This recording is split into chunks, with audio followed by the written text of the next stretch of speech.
morning guys. Ayan. Day off ko today. So, wala akong kasama dito sa bahay. Pumasok sila.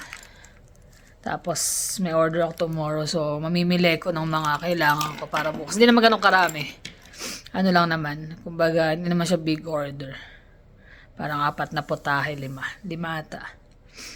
Tapos, mga small ano lang naman. Kumbaga, easy lang yung prep niya.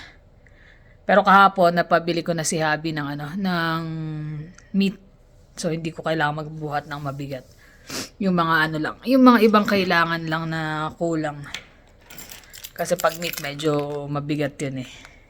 Ayoko pang magbuhat ng ganun. Kaya sabi ko siya na mamili. So, kahapon, after work, namili na siya.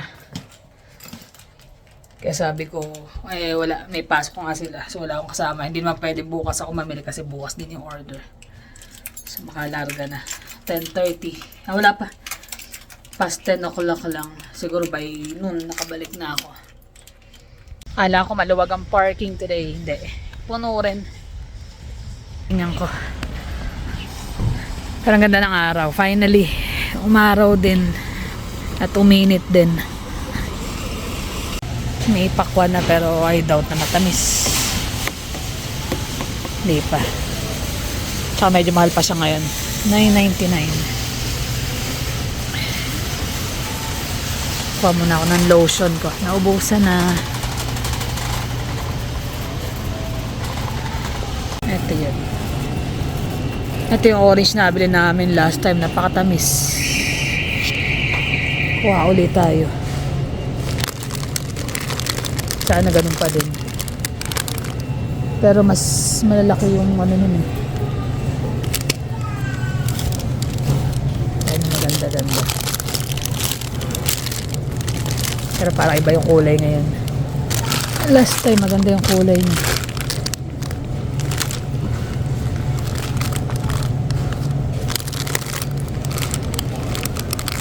We'll see. Yun. Okay na ako sa mga gulay. Ay, si ano pala, sibuyas. May sisig nga pala ako order. Yun, okay na yung gulay ko sa listahan. So, kailangan ko mag-stick sa list lang. Kasi yun lang ang kailangan. Nadagdagan ko lang ng orange. Dapat wala. Pero dahil nga matamis last time.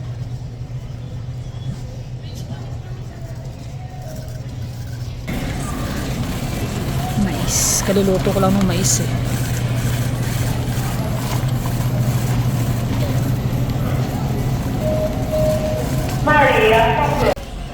Dito tayo sa Asian section. Kailangan ko ng cream. Nakakuha na ako ng condense.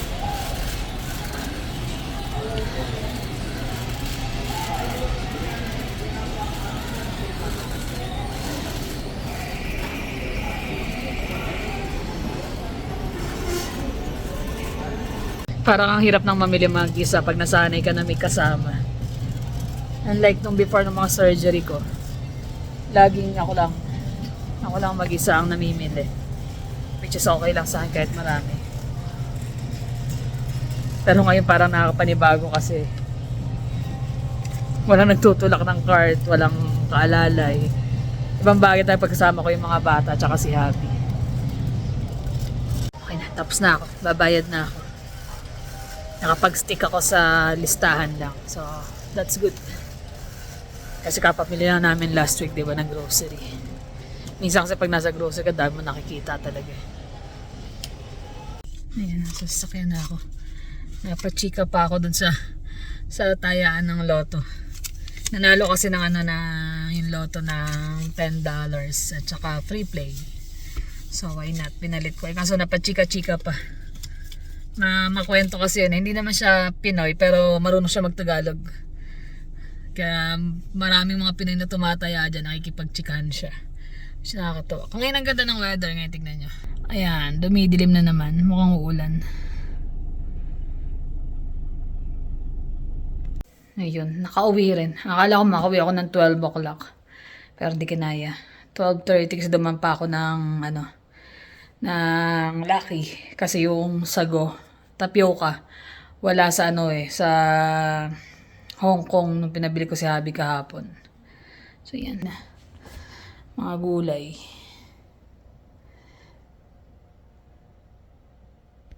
So, ayun, naligpit ko na yung pinamili ko. Nilabas ko na yung ibang gagamitin ko. Mas matagal yung mamili. Parang ubos oras siya pag namili. Kaya pag may time talaga na si hubby siya, pinabibili ko ng mga ingredients. Kasi pag gantong Friday, off ko, Saturday may order, mamimili pa ako. Tapos ayusin mo yung pinamili, syempre. Tsaka pala magpe-prep. So, yan. Tapos yung dila. Dila binabad ko kasi may order akong lengua bukas. Frozen yung nabili ko. Wala silang available na hindi frozen. So, kailangan ko pa siyang ito. So, mamaya ako pa siya mapapalambot. Buti na lang may Instapat. Kaya lang, 5 buong dila. So, 2 lang ang kasya kada isang salang. So, magtatatlong salang ako. So, ayan. Pahinga muna ako. Pauwi na rin si hubby. Maya na ako magpe-prep. Total na ayos ko naman na madali na maghiwa mamaya. Pahinga muna. Pagod ako rin Ayan na. Nakauwi na siya. Nakamerienda na rin. Ito kami sa basement Sisilip namin yung mga experiment namin Parang kaming nagtatanim ng mga buto-buto. Ito, isang taon na to. Yan mga yan. Isang taon na yan. Itong 3 na to. Ito. Yan, tsaka ito. 3 pasok. 5 ano? Yung 5. 5 yung lumalabas ako. Napakaliit niyan. Yung daliri ko. Yan ang kumbaga, yun yung comparison na ito mga anak lang to ng mga itong mga gym, Nag-out of focus siya. Makita mo yung mga litops. Tsaka ito yung pinutol namin nakaraan Sana mag-ugat. Ito yung pinaglalagay ko sa paso nun. Pinutol ko yung mga dulo. Mga isang 2 linggo pa, ma-check kung nag-ugat siya. Pero ito mukhang nadadry Pero marami kong mga dahon na nakaganyan nakahiwalay. Tapos ito nag-i-start na siya mamulaklak. Wala yung weather namin lagi nang naglolo ko Parang kailan na, ilang weeks na to? 3 weeks. So mag-1 month 2 weeks? 2 weeks pa lang, dear. 3 weeks na, dear. 3 weeks Bago ko bumalik ng trabaho magta 3 weeks na. Ayan na siya. Dami na. Lilit. Tumubo na. Pakita mo yung pagmalaki Makita namin siya. yung malaki nito. Kung gaano ka. Pero yung kulay nito kasi mixed tong nakuha namin Mixed nuts. Tapos yung mga pinagputulan ng litops ito. Tinanim namin yung mga sanga. Ayun, ang dami tumutubo. Ano dito? Ay, litops mga succulent pala. Yung tangkayan ng mga dahon-dahon na nilagas. Nagkaroon siya ng mga usbong na maliliit. Ang cute.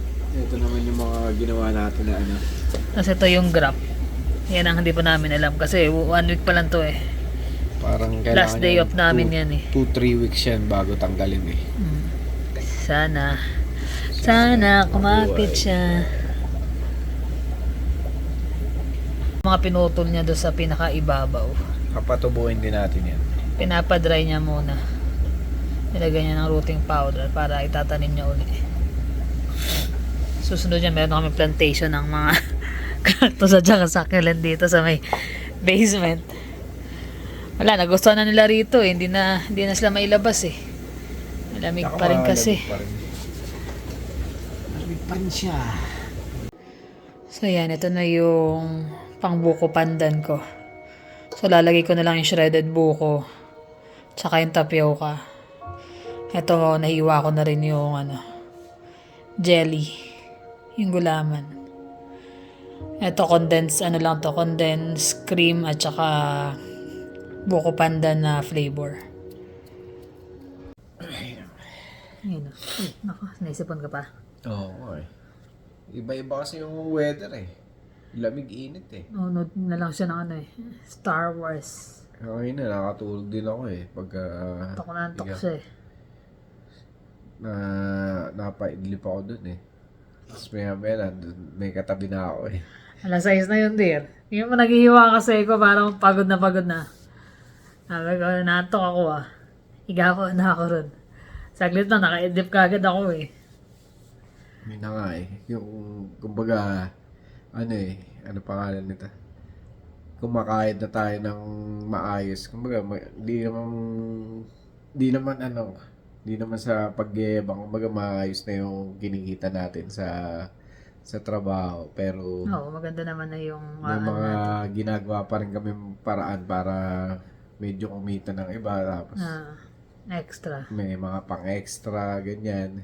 At saka itong luto nga yan, like sinasabi namin sa inyo na hindi ko naman siya inaalok. Yung mga usual na umorder lang sa akin. Nga, yung mga dati ng Mga dati nang nag-order, pagka nag-message, pinagbibigyan ko. Pero hindi pa ako talaga na yung sobrang big order talaga na yung kagaya ng dati. Oo, dati talaga. Friday, Saturday, pati may oras ng pasok ako, luluto ko bago ako pumasok. Ngayon medyo nag-aano ako. Lalaylo siya. Kung ano lang yung pwede.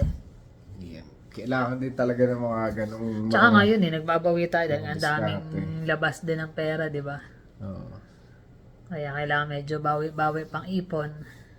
Tapos yung maiba, yung kumbaga, di naman maiba, yung kumbaga related pa rin. Yung kagaya sa trabaho namin, bigla na lang sila nag-hire ng mga ng mga baguhan.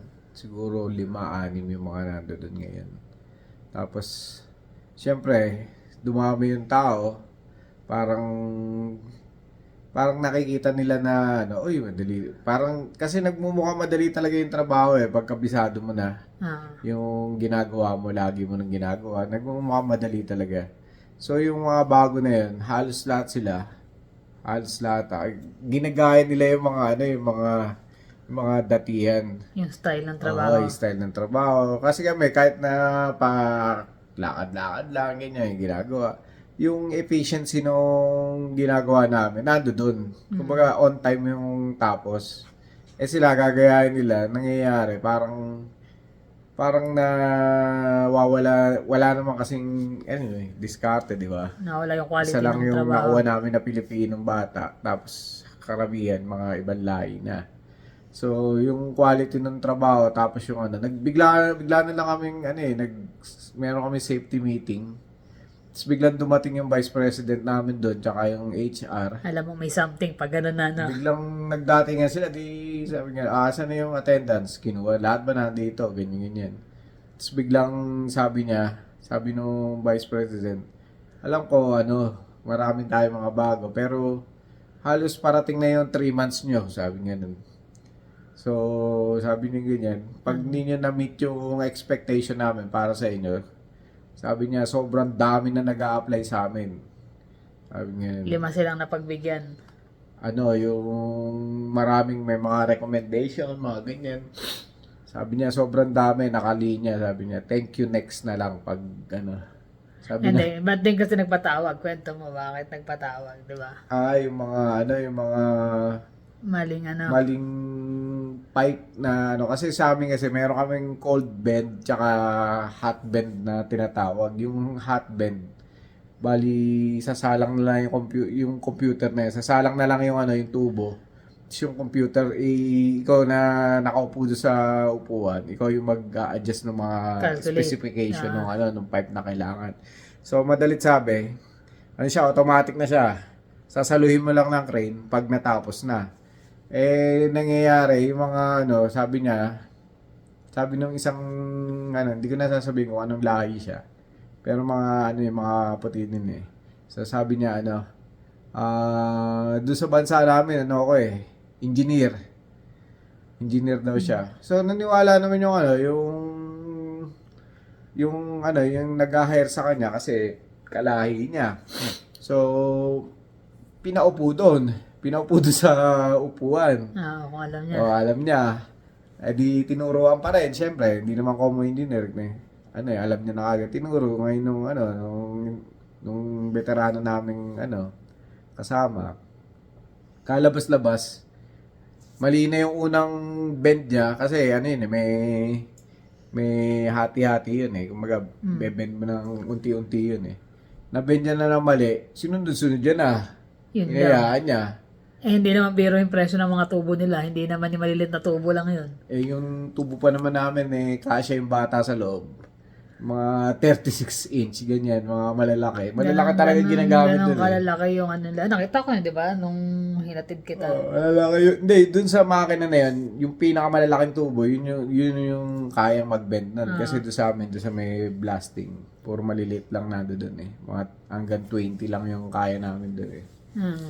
So, yun, sablay-sablay siya. Tapos yung isa namang matanda namin, veterano na rin, na hindi naman doon, blaster siya, nilagay doon. Nag-bend din. Nagpuputol naman siya, nagpuputol. Ah.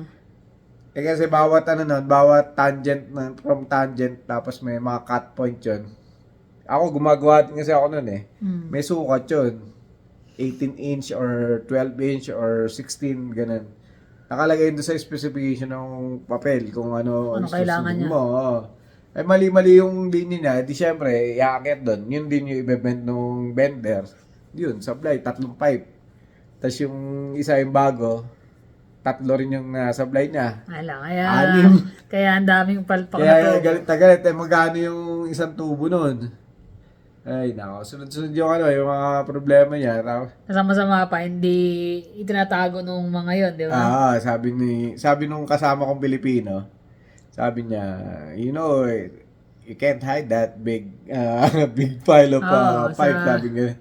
Tapos sa inventory natin yan, on the book yan. Saan mo gagawin? Puputol-putulin natin. Chachap-chapin, tapos tatapon doon. Eh, bago machap yung ganong kakapal na tubo, tsaka ganong kahaba, tagal, uubos ka ng oras, wala nang mangyayari. Lalo nang napasama. Lalo nang pasama ngayon, sabi niya, ngayon wala na no more hiding ng mga ganun. Sabi niya, lahat yan, kailangan naka-detail kung sino may kasalanan. Sino Kumbaga, meron ng report. laging nakakaligtas yung matanda na yun. Yung kapartner ko niya dati. Kasi nga laging, yung anak niya kasi, nandoon din. Ginagawa nila, pinuputol kagad nila. Eh sa amin, pwede yun. Sa kabila kasi mga 6 inch lang, 4 inch lang, maliliit. Putulin mo kagad. Wala na, basura na. Pero yung mahaba. Pero yung mga malalaking hindi talaga makakalusot. Ay, ang moral lesson dun sa dun sa ganun, sabi ko nga doon sa bago namin na kasama. Ayun. Sabi ko, eto ako, nagmumukha madali sa amin yan. Kasi sabi nga kahit nakapikit ka, kaya mong gawin yung mga bagay na yun. Kasi ilang taon mo nang ginagawa. Pero yung ikaw, kaumpisa mo pa lang, huwag mong gagayahin yung mga ginagawa namin. Kasi hindi basta-basta yun. 2 months lang, di ba? Oo, 3 months pa lang sila. Sabi ko, Under proby pa. kailangan i-prove mo yung sarili mo na worth it ka doon sa ibibigay na sahod sa'yo ng kumpanya. Kasi kaya ka lumipat dito sa amin, gusto mo na magandang Kasi opportunity. mas mataas ang starting Tsaka yung ng salary, di ba? Compare sa iba. starting salary mo. Eh sabi ko, pag kailangan i-prove mo rin sa kanila. Kasi kagaya niyan, ako tatanungin kami. Ano masasabi namin? Pag sinabihan ko, magaling yan, maganda. Di pag pumalpak siya, ako yung sasabi doon, di ba?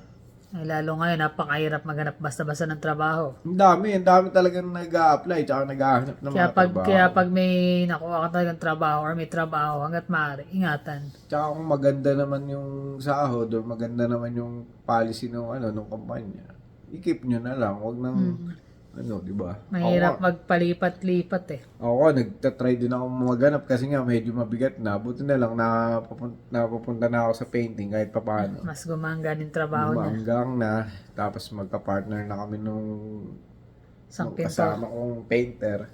Dati bigat din kasi siya lang mag-isa eh. At least ngayon meron na silang mga help din eh, kahit papaano. Dalawa na sila, tulungan. Tsaka, ayun nga, yung si Bo, tsaka yung bago namin, okay na. Kaya nga sabi namin, wala na kami pakialam kung ano nangyayari doon sa ibang department. Basta yung department natin. Kasi Maayos na nag-usap-usap yung din kami nila James nung nakaraan eh. Sabi niya, kung meron mang problema, sabihin nyo agad sa akin, susolusyon na natin. Importante kasi yun, kung ano yung problema, pag-usapan, hindi yung Hindi tago. Hindi tago at saka sisihan. Sisiyan, Kasi walang mangyayari sa ganun eh. Pag nakita mo yung mali ginagawa sa ganito yan, turuan mo. Ganun Kaya sa trabaho, ang maganda lang doon sa visor namin kasi nga siya, kumbaga halos kasing idarang ko. Open yung Yung communication, tapos, Open na idea pati. oo, idea. May idea ka ba? Ganyan, ganyan. Lagi kami anuhan na ng tulungan ng idea kung ano maganda. Hmm. Yun. Importante yun kasi lalo na ngayon, hirap maghanap ng trabaho maayos. Hirap talaga. Daming Sahod. nakaabang. Sahod, di ba? Tapos syempre nasanay ka ganun sahod. Paglipat sa iba, syempre balik ka na naman sa mababa. Pero binigyan na kami ng hint nung Vice President Ang sabi. Sabi niya, may mawawala. At may madadagdag din, sabi nga. Kasi mag-aano na, pag natanggal, syempre May papalit. papalit naman sila. Hindi, kaya nga kinuha dahil nga magbibisi ka mo kayo, di ba? No, kaso nga kung ganun lagi nadidelay din. Wala rin. Wala din. Tsaka yung kliyente, pag ganun delay, hanap na lang ng iba. Meron nga kami, di ba nga, nung wala si James ako yung nag-handle nung system namin. Pucha, yung ginawa pininturahan namin nung Monday, nung ano pa dapat yun ano ba, 20? Late na, no? Late na. Ba't nagkaganon? Wala, ngayon na dumating sa amin yung tubo Hindi naman namin masisisi. Mahirap Kaya, din kasi delay lahat. Oo, Pag delay. na-delay sa opisina, delay na hanggang lahat yan sa production. kaya sabi ko, wala talaga tayong magagawa. Pero minsan meron kami may penalty. Yun kagad ang pinapauna kasi may sa Magbabayad kontrata. sila, mahirap yan. Gastos pa sila. Okay lang yung delay na delay. Medyo verbal lang yun. Pero yung may Penalty. penalty, iba na yun. Ay, naka. Kami yan din, at least yung bago dun sa department niya na nakakausap na pagsasabihan niya. Oo. Kailangan hindi pwedeng Kaya hindi. nga sabi ko, sasama yung loob mo, syempre. Kailangan nating mag-improve. Kung nakikita mong may sablay ka, ano ba dapat gagawin ko? Sabi nga sa akin. Ano ba dapat gagawin ko? Ano sa tingin mo? Sabi ko, tingnan mo, sablay yung ginawa mo. Babalik ko ba to? O hindi? Tapos tinanong niya si Bo, ano sa tingin mo gagawin? Ikaw ko nakausap di ikaw sumagot. Sabi ko, ikaw mag-decide kasi ikaw ang gumawa niyan Kung ikaw yung customer, ikaw na lang lumaki doon sa posisyon ng customer, bibili mo ba yan? O papayag ka ba lang kung magbabayad ka ng mahal doon sa company. pinagawa mo sa company natin? Tapos ganun. Tulak siya, balik. At least alam niya. Oo, Doon ka naman matututo pag Hindi, nagkamali. Kaya lang dapat, pag nagkamali ka, open ka sa Open ka doon sa mga criticism ng mga nung lalo na. Sabi ko, hindi ko naman pinapersonal yung sinasabi ko sa'yo, pero syempre yung work ethics natin dapat doon. Lalo bata siya usually mga bata talaga. Siyempre mga, kumbaga mas less experience. Kahit sabihin mo dito na nag-graduate, pero siyempre pag bago ka sa trabaho, Yung mga ayaw magsuot ng helmet, ganyan. mahirap yun. Sabi ko, pag natapi ka lang niya, konti niyan, sigurado ka. Delikado yun. Ay, nako. Kahit sa amin, pag may bago gat maaari, turuan mo ng technique na ginagawa niya para mas Gumaang. gumana ng trabaho, pero yung quality, nandun pa rin. Na, So, importante yun importante sa talaga trabaho na tulungan. Kasi kung wala, at saka communication, pag walang communication sa trabaho, wala. Mahirap matapos yung mga balak niyong tapusin. Mabait naman yun yung kasama namin na Pilipino. Tsaka madaling utusan. Hindi kagaya ng mga iba dati naming nakakasama. Pag inutusan mo parang masama loob. Parang ayaw mautusan. At least siya, open Gaya siya. nung nakwento ko sa'yo, yung inutusan ng Vice President na isa sa isang company. Umalis Kaya na lang. nagwawalis ako Sabi nga nun Vice President, tuturuan ka, gaganon ka, sasagot ka. Iba yun. Nagwawalis ako Ibig sabihin, Patay. hindi niya kailangan ng trabaho.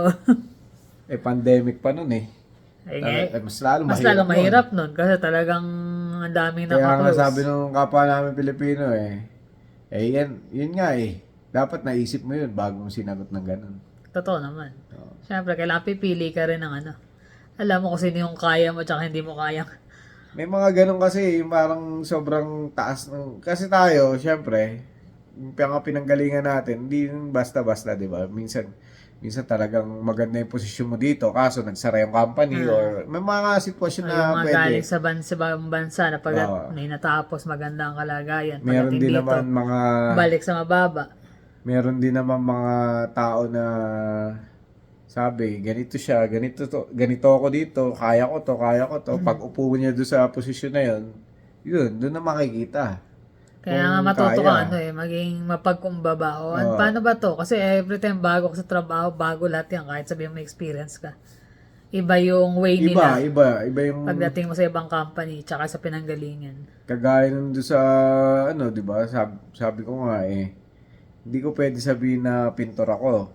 Kasi ako, nagpipintura ako ng mga motor-motor, ganyan. Nagpipintura rin ako konti sa Korea, powder coating. Pero iba yung system. Kaya hindi ko dinadagdag sa resume ko yun. Kasi baka mag-expect sa akin na malaki. Ah. Wala akong maibubuga, di nakakaya. Mahihiya ako sa sarili ko, di ba? Mas maganda na maging open ka na, willing kang matuto. Para makapag-adjust ka. Ay, nako. Kaya yun. Maraming mga na-encounter ng mga iba-ibang klaseng tao tsaka iba-ibang klase ng attitude o work ethics. Kaya lang, yun nga. Kailangan natin maging mapagkumbaba sa lahat ng pagkakataon at saka wag tayo Mahirap magyabang ng kaya natin, ganyan. Basta hayaan lang natin kasi kahit na sabi ko nga nung nagmamap ako sa Select noon dati, di ba? Sabi ko nga one day may makakapansin din sa akin na nagwo-work ka talaga ng Basta pantay. nag-work ka ng patas Patas, tsaka ng ginagawa mo lahat ng kaya mo. May nakakakita sa'yo kahit na bibigyan ka ng pagkakataon. Yun yung ating Lahat naman may dumarating na pagkakataon. Nasa atin na lang paano natin iaayos o gagawing maayos yung pagkakataon na yun. Tsaka nakikita tayo ng Diyos may kapal. Yan. Yan ang Kung porsigido ka sa yan ang buhay. pinaka-boss natin At patas ka sa buhay. Oo. Ibibigay niya yung kung ano yung Nararapat sa'yo. para sa'yo. Yan. So mag-shoutout muna tayo. Ayan. Shoutout mo na, dear. Si Miss Edna Magsanok. Ayan. Si, Radis Jonko. Hindi ko mabasa yung iba. Hindi Ang na Elita Corvillian. Laki na ako, nilakihan ko na eh. sa tissue mo sinulat Veronic Faison. Hmm. Majeline Nagay. Hindi ko lang kung may line. Majeline Nagay. Marhel Ocampo. Eleanor Rialo. Si Mickey. Marilyn Piel. Si, yan? Maribel Cuevas. Si Paulit Olais. At saka si Teresita Boa. So, ayun. Hello sa inyo. Salamat. Maraming salamat sa inyong laging panonood sa amin at saka sa mga inyong mga komento sa aming Munting vlog. at saka yung may mga suggestions, comments. Maraming salamat. Lalo sa pagsabaybay.